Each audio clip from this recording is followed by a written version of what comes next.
Fadali Bocal et bienvenue dans une nouvelle vidéo. Aujourd'hui, nous allons reparler du CO2 extincteur. C'est une bouteille de extincteur et non pas une bouteille classique. Donc on va reparler un peu parce que la dernière fois j'ai sorti la vidéo, elle date, donc il manque un petit peu d'informations. Et en plus sur les forums, tout ça, sur les groupes, tous les jours on voit beaucoup de questions au niveau du CO2 extincteur. Donc ça tombe bien, aujourd'hui je dois changer l'extincteur qui est vide pour un 5 kg. Alors ça c'est un 2 kg, ça c'est un 5 kg.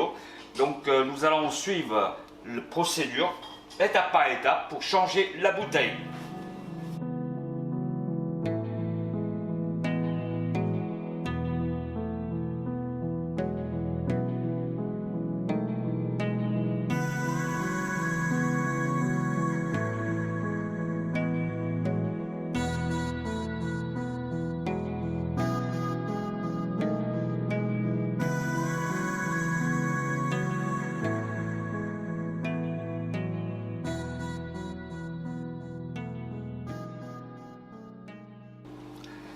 Alors voici un détendeur. Avant que je démonte, je vous explique 2-3 petites choses pour que les débutants, pour ceux qui n'ont jamais eu de détendeur, comprennent bien que ici vous avez l'alimentation de votre électrovannes.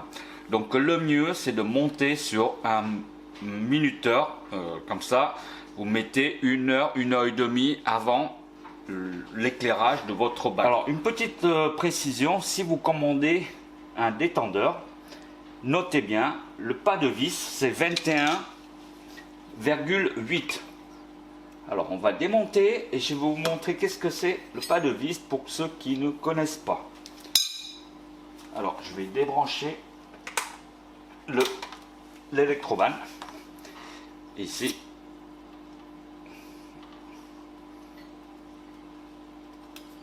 Voilà, c'est fait.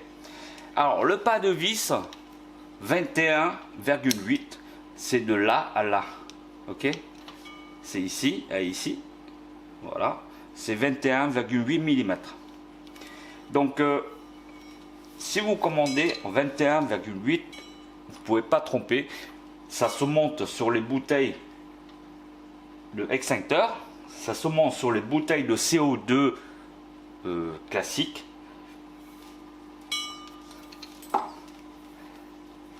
Et si vous commandez, quand vous commandez la partie électrique pour les branchements, il faut choisir la case EU, c'est-à-dire Union Européenne. Donc c'est des prises chez nous, voilà. Parce que si vous commandez dans les pays asiatiques, vous allez recevoir, les prises sont plates ici. Alors ne soyez pas inquiets, si votre électrovanne, elle est chaude, elle est brûlante, c'est tout à fait normal. Allez, on va passer au changement de bouteille. Donc, comme une fois, j'ai dit encore, cette bouteille, elle est vide. Ce que je vais faire, c'est que je vais soit recyclage, c'est-à-dire que je vais amener chez, comment ça s'appelle, chez à la déchetterie, où il y a des ferrailles, ou les sociétés qui font la maintenance des bouteilles de extincteurs. Donc c'est comme ça que j'ai pu avoir des bouteilles gratos, parce que chaque année il y a le monsieur qui vient faire les entretiens où je travaille, et j'ai demandé des bouteilles de extincteurs périmés. Donc c'est gratos pour moi.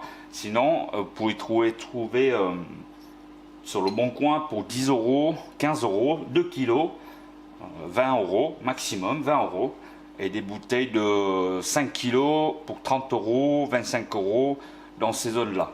Donc c'est super économique, plus économique que le SodaStream qu'on parle souvent, mais ça part super vite parce que ça ne contient que 475 ou un truc comme ça, donc moins de demi-kilo.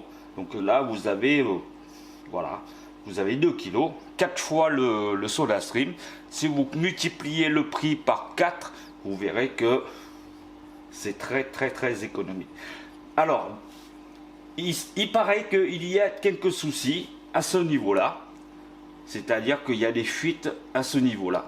Malheureusement, c'est l'inconvénient des extincteurs, c'est que ça fuit par là.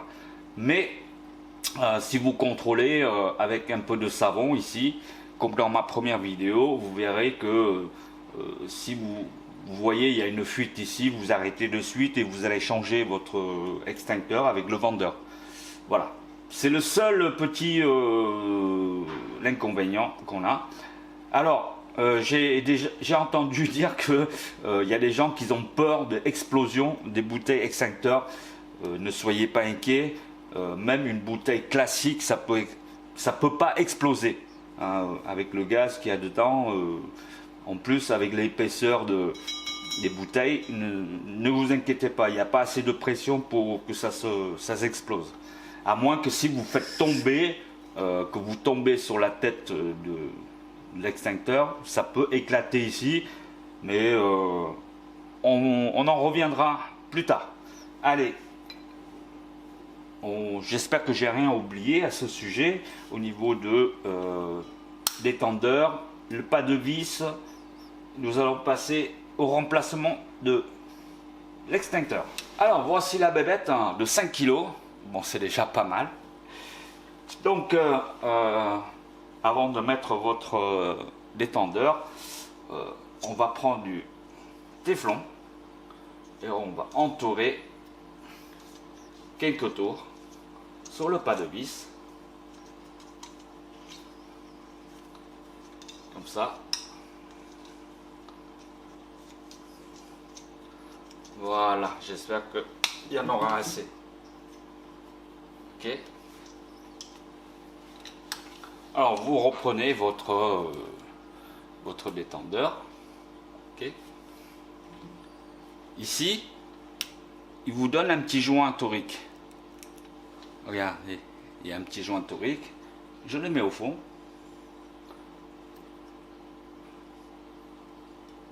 Je le mets au fond, au fond, au fond. Certains disent qu'il n'y en a pas besoin, mais pour moi, si. Parce que, au fait, je vous explique. Ici, entre ici et au fond du machin, il vaut mieux qu'il y a un espèce de joint torique comme ça pour faire l'étanchéité. Donc, c'est un plus. Voilà. Après, ici, vous avez aussi un petit joint qui vont plaquer contre la surface ici. Voilà.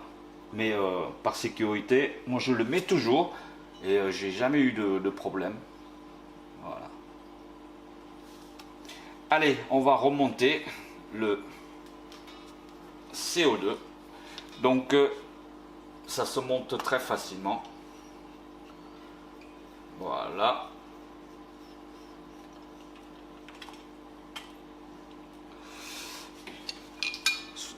Munissez une clé à molette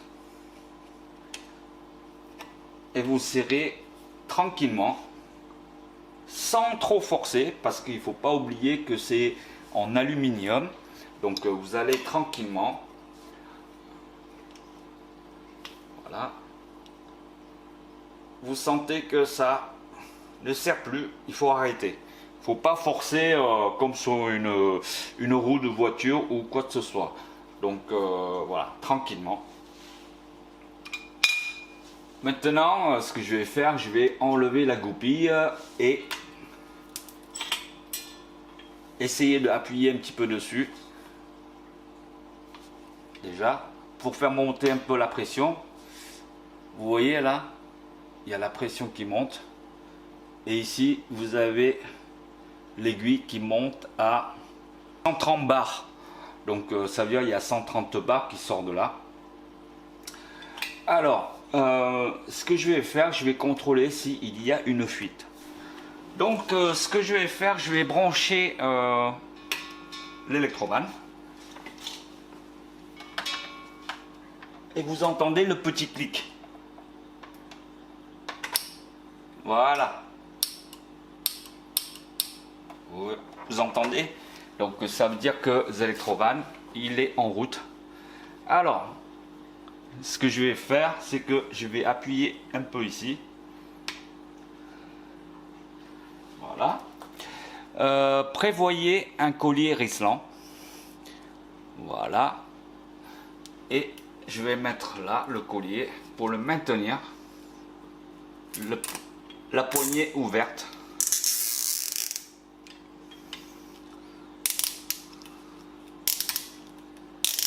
Vous n'avez pas besoin d'appuyer à fond, hein. Juste un tout petit peu, ça suffit largement. Voilà. Au départ, voilà. Vous appuyez du moment où il y a l'aiguille qui monte.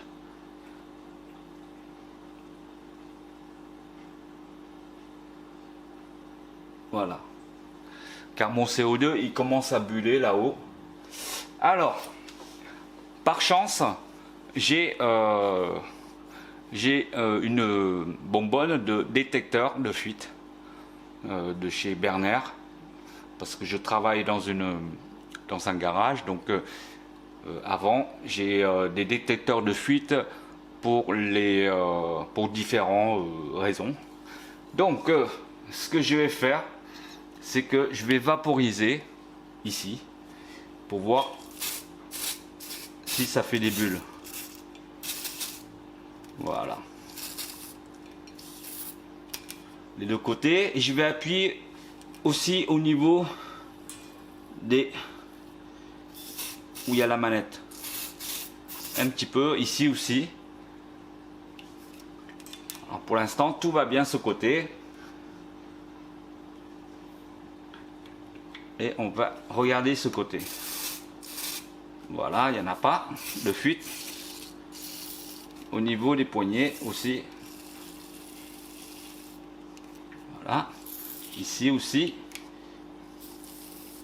Ici non plus. Donc, alors, évidemment, il faut appuyer un petit peu ici. Voilà. Je vais recontrôler parce que je n'ai pas vu le serre-flex qui s'est barré. Donc il n'y a pas de fuite. Tout va bien. Alors, il ne faut pas négliger aussi au niveau des raccords des manomètres. Donc, hop, tout va bien. Ici aussi, elle a sorti. Partout. Donc voilà, tout va bien. Voilà, maintenant que le test est fini, je vais voilà, nettoyer un petit peu la bouteille pour que ce soit propre.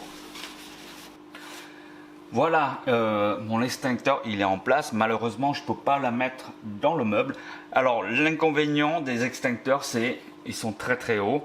Donc si vous voulez mettre dans un meuble, mesurez l'extincteur avant et avec le détendeur pour voir combien de hauteur ça fait si vous voulez mettre un extincteur dans votre meuble.